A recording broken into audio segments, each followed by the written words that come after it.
Olá, bem-vindo a mais As Fintechs e Novos Investimentos.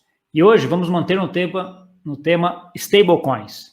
E hoje vamos falar sobre uma stablecoin real que já está operacional e já faz já algum tempo. Vamos falar exatamente quanto, mas se não me engano, acho que é mais do que um ano já que a gente já tem esse stablecoin rolando. Mas antes de tudo, eu queria saber por que esses dois empreendedores que estão aqui comigo hoje resolveram fazer uma stablecoin em reais. Eles são o Thiago e o Conrado, da Transfer Suisse. Ô, Gustavo, obrigado pelo convite. Tudo ótimo. Obrigado aí pelo convite para participar do programa. De fato, a nossa stablecoin já está no mercado, está operacional há quase um ano, dá para se dizer. Se bem que fez um ano agora, se for parar para pensar, a gente começou o projeto em março, mas de operação mesmo, vamos dizer, 6 meses. E sem dúvida, tivemos essa ideia de criar uma stablecoin em reais brasileiros, porque a gente viu uma necessidade do mercado com relação a isso, né? E aí, obrigado pelo convite. Tá bom, obrigado. Assim, você falou uma necessidade do mercado brasileiro em relação a isso. Fala um pouquinho mais sobre isso para a gente, Thiago. Que necessidade era essa? Bom, quando a gente olha para a história das stablecoins, né, a gente consegue ver o dólar Tether, por exemplo. O que ele resolveu? Para quem não sabe, o dólar Tether é a maior stablecoin hoje, baseada no dólar, né, atrelada 1 para 1 com o dólar. O que o dólar Tether resolveu? Quando você tem duas corretoras de criptomoedas e você precisa transferir saldo de uma para outra, você era dependente do sistema bancário. Dado que boa parte das corretoras do mundo, elas ou não têm conta bancária, e os bancos não funcionam durante finais de semana, fora de horário, o sistema SWIFT ele não é tão veloz assim no dia a dia, acabava que se você quisesse transferir saldo, por exemplo, de uma corretora de Hong Kong para uma corretora de Nova York, você poderia perder aí 2, 3 dias, se não mais, né, dependendo da transferência. Então, quando você introduziu um sintético do dólar que roda na blockchain, que é o caso de uma stablecoin em dólares, você resolve esse problema, porque em 10 minutos você transfere um saldo equivalente em dólares de uma exchange, de uma corretora, para outra. Quando a gente expande isso para o mercado brasileiro, a gente não está mais falando de uma stablecoin pareada numa moeda forte, como é o caso do dólar.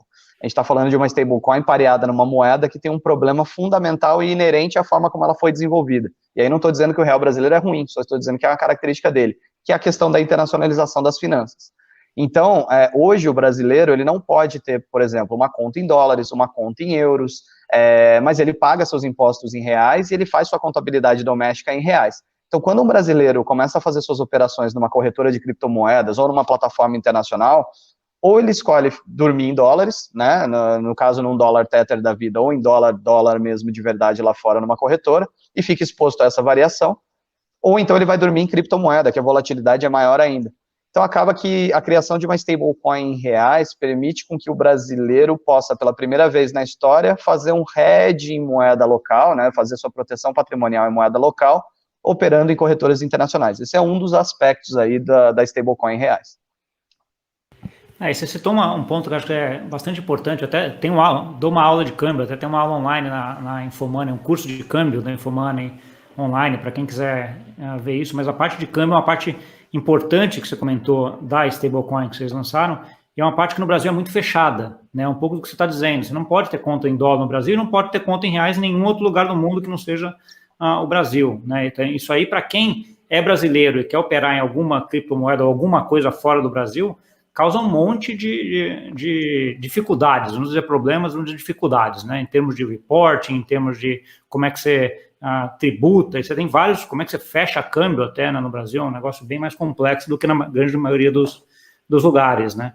Então, esse caso de uso teu é um caso bem interessante, né? Você é um brasileiro, você está investindo em cripto em algum lugar do mundo, né? Cripto não tem lugar, né? Em qualquer lugar. Não tem geografia. Cripto, você não quer ficar em dólar, né? Você pode querer ficar em reais. Né? E você não tinha essa opção. Exatamente.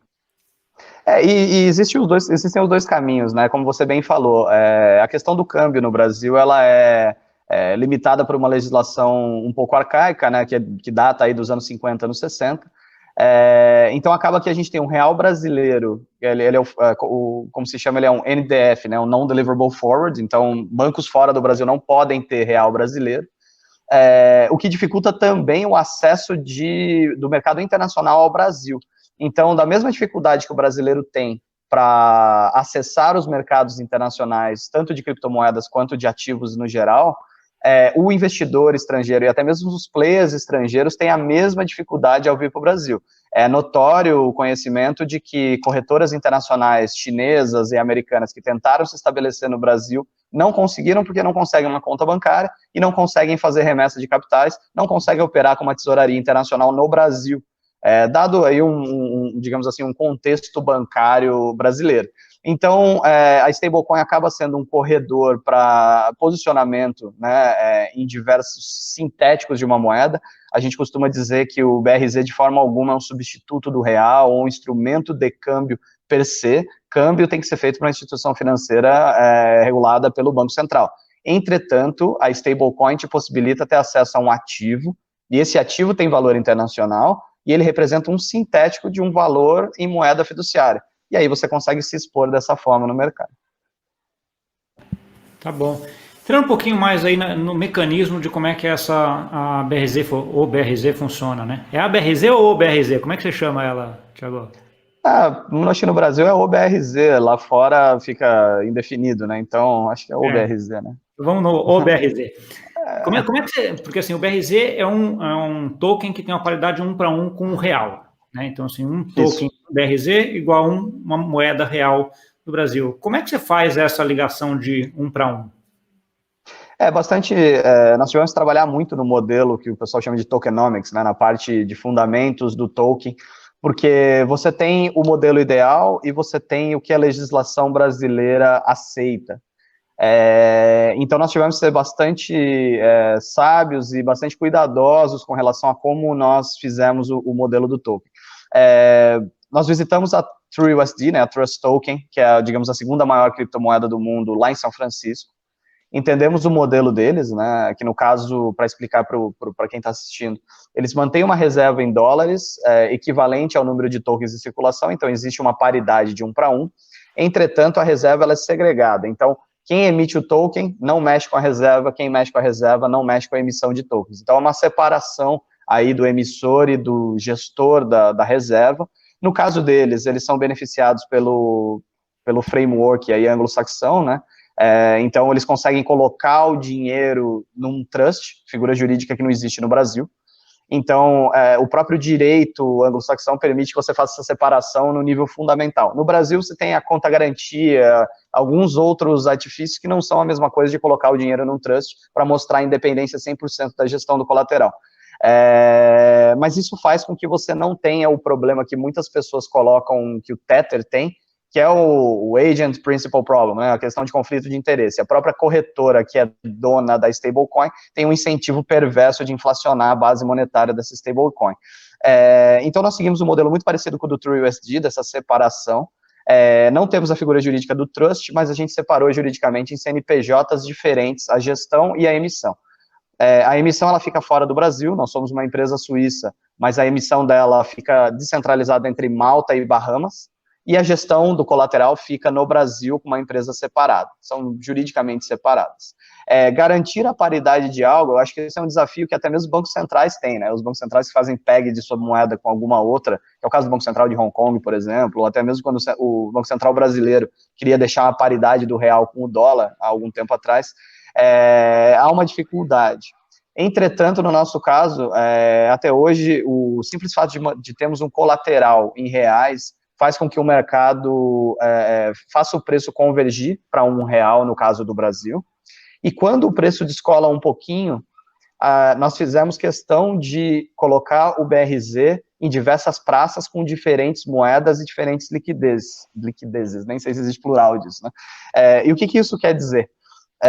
Que quando existe um pequeno descolamento do preço em relação ao preço target, os arbitradores entram e exploram essa assimetria de preços. Então, digamos que o BRZ esteja sendo vendido ao equivalente a 99 centavos. Como o BRZ já está posicionado em diversas exchanges, como na Bittrex, na ZBX, na Bitforex, no Brasil está em 3 exchanges, Bitpreço, Profitify, etc. Fora os mercados de OTC, quando alguém identifica um pequeno descolamento do preço, existe dinamismo no mercado para o cara comprar 99 centavos e rapidamente fechar essa arbitragem. Então, esse é o mecanismo que nós encontramos, e eu vou explicar mais um pouquinho para frente, por que a gente não tentou fazer um hard peg um pouco maior.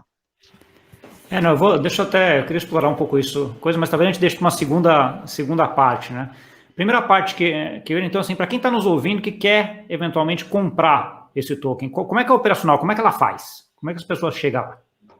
Bom, esse é bastante simples. No Brasil existem hoje 3 corretoras que estão vendendo o BRZ.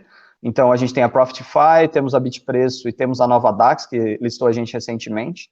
E também existem os mercados de balcão, você pode comprar inclusive na plataforma de balcão da Transfero no Brasil, em reais. Então é uma TED, né, uma transferência bancária, e a cada, por exemplo, se você mandar R$1.000 para uma contraparte, você vai receber o equivalente a 1.000 BRZs. Entendi. E se nós você teria só uma divisão entre uma emissão primária e uma secundária, né? Quando você vai numa corretora, você está comprando um secundário. Quando você manda esse dinheiro para a Transfero Suíça aí no Brasil, aí você faz uma emissão primária desse valor. Exato. A Transfero Suíça e a Transfero subsidiária no Brasil, nós costumamos trabalhar somente B2B, então, até para que as pessoas, o consumidor final, vá para as corretoras comprar e não diretamente com a nossa mesa de OTC, né? Eu digo até por uma questão de volumes, as corretoras estão preparadas a atender o varejo, enquanto uma mesa de balcão está mais preparada para atender grandes volumes. Mas qual que é a grande sacada, né? Você compra o BRZ com uma TED em reais, mas se você tiver uma conta no Barclays em Londres ou no Wells Fargo nos Estados Unidos, você consegue fazer sim uma transferência em moeda do país, dólar, euro, libra, e comprar o BRZ também nas corretoras lá fora. Então pode ser na Bittrex, pode ser na Bitforex, pode ser nas ZBX, ou pode ser com o próprio balcão da Transfero na Europa. Então, o BRZ, a gente fez questão de, antes de lançar ele no Brasil, nós fizemos questão de colocarmos o BRZ em diversas praças, porque não há razão para uma stablecoin brasileira pareada em reais se você não tiver liquidez global. Sim, não, acho que super interessante. Até eu queria explorar um pouco isso com o Conrado, que acho que é um pedaço que ele fez bastante aí. Como é que foi essa estratégia de criar esse mercado secundário para o BRZ, né, Conrado? Porque isso que a gente está falando de criar essa gama de corretoras onde você vai operar, nada mais é do que criar um mercado secundário, né? Como é que foi esse trabalho? Foi fácil? Foi difícil?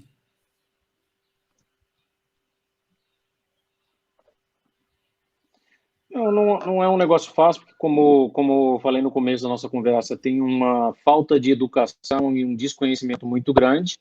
Então, acho que a parte robusta do nosso trabalho é a transferência de conhecimento e a catequese da turma toda, de mostrar como isso pode funcionar, né? E, dentro dessa linha, cara, foi um processo que levou algum tempo, né? Não bastava a gente estar listado e gerar essa liquidez global se não houvesse a demanda por conta do investidor brasileiro, vamos dizer assim, né?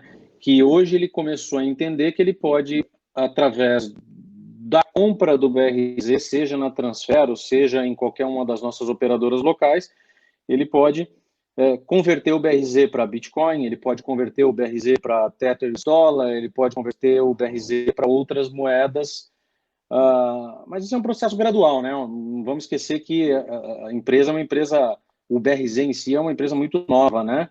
A gente tem um ano, conforme o Thiago falou, mas o negócio está cada vez mais no trilho, as pessoas estão cada vez mais entendendo como pode ser utilizado o BRZ no acesso às outras plataformas, às outras exchanges. É importante dizer que a gente passou algumas semanas e meses na Ásia, né, fazendo roadshow, então tivemos que, não na época do coronavírus, tá, antes disso, ano passado, o corona talvez já existia, mas não infectava tanto. Nós passamos em todas as corretoras asiáticas possíveis e impossíveis. Acho que isso foi determinante para o BRZ decolar, porque a partir do momento que a gente saiu, quando a gente foi, o go-to-market do BRZ já foi com uma listagem na Bittrex, por exemplo.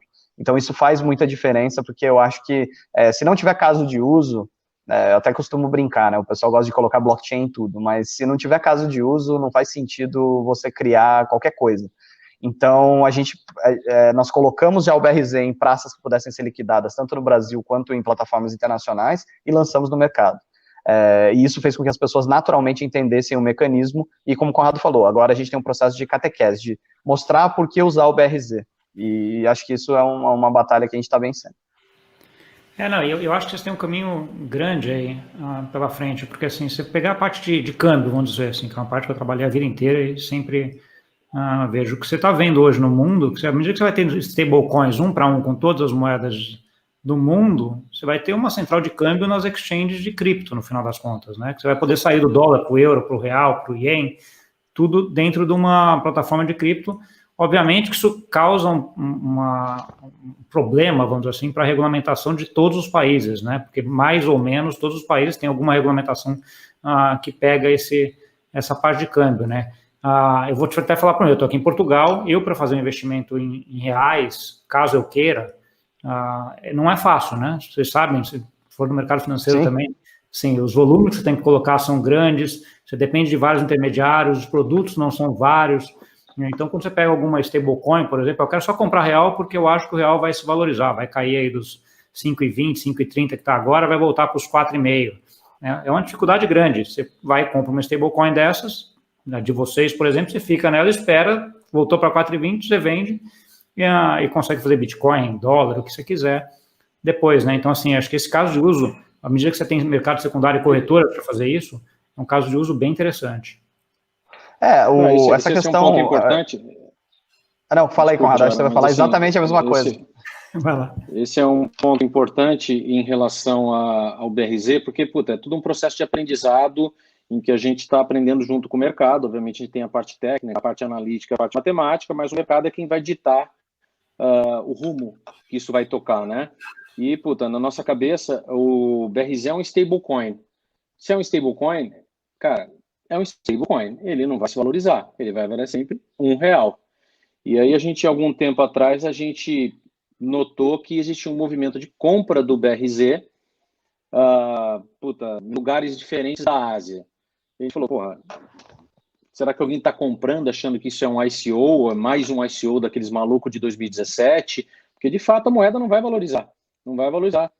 E aí, o que a gente viu, e acho que é até gratificante entender isso, foi de que, na Ásia, pelo menos, algumas instituições e pessoas, eles estão vendo já a possibilidade de você operar o real contra o RMB, o real contra o dólar, o real contra o suíço, usando a stablecoin.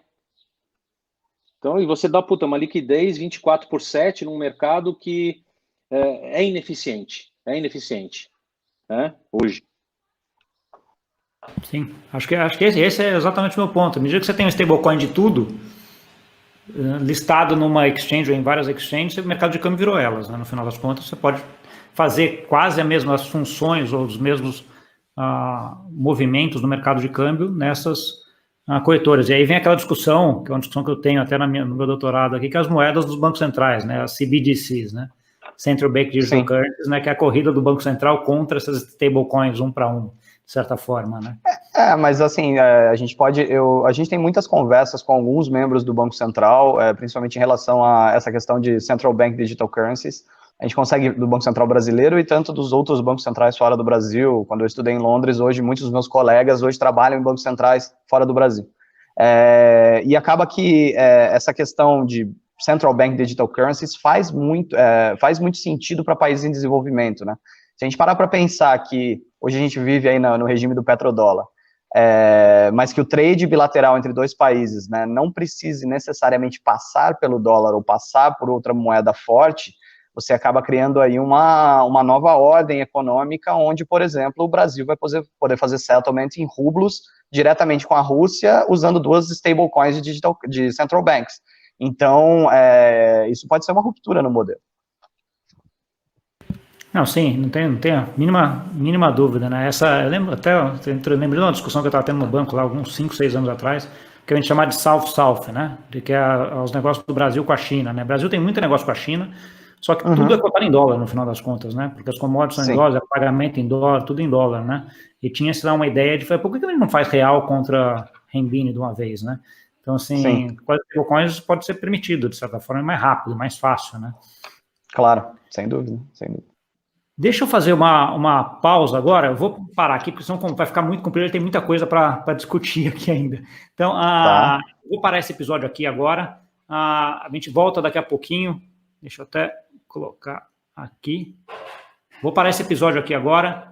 A gente volta daqui a pouco, aí com mais detalhes, num próximo episódio, sobre como é que funciona a BRZ, como é que é o mecanismo de 1 para 1 dele, e mais detalhes sobre ela. Espera aí que a gente já vem.